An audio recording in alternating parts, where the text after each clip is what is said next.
দরবারে লাখো কোটি শুকর জ্ঞাপন করি যে মহান ইজ্জত আল্লাহ পাক রব্বুল আলামিন আপনাকে আমাকে একটি দ্বীনি সংগঠনের সাথে যুক্ত হয়ে দ্বীন ইসলামের খিদমত করার তৌফিক দান করেছেন। সকলে বলেন আলহামদুলিল্লাহ। সম্মানিত উপস্থিতি, এই দেশ স্বাধীন হয়েছিল তিনটি আদর্শ এবং নৈতিক গুণের ভিত্তিতে।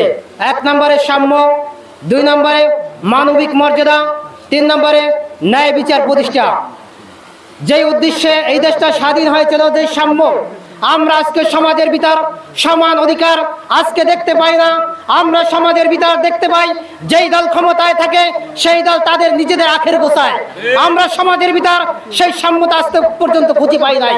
আমরা খুঁজে পাই না মানবিক মর্যাদা।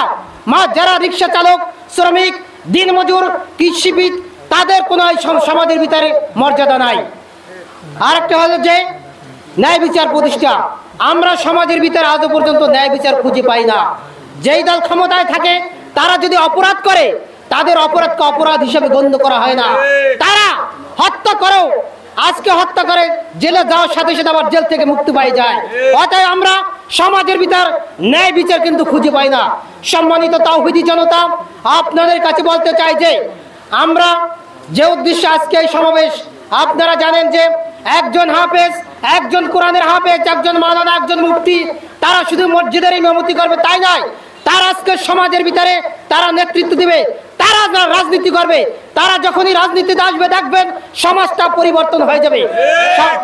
সমাজের মানুষের ভিতরে কোনো থাকবে না চুরি, বাটপারি, ছিনতাই, লুটতরাজ। অতএব আপনারা বলতে চাই যে আপনারা যখন একজন নেতা নির্বাচন করবেন তখন তার ভিতরে একটু কোয়ালিটি খুঁজবেন। মসজিদের যখন ইমাম নির্বাচিত করেন তখন কিন্তু তার ভিতরে আপনারা গুণ খোঁজেন যে তার ভিতর সুন্নত আছে কিনা, তার আদর্শ আছে কিনা, তার দাড়ি আছে কিনা, তার টুপি আছে কিনা, এমন সমস্ত গুণ খুঁজে তারপর কিন্তু আপনারা তাকে মসজিদের ইমাম নিয়োগ দেন।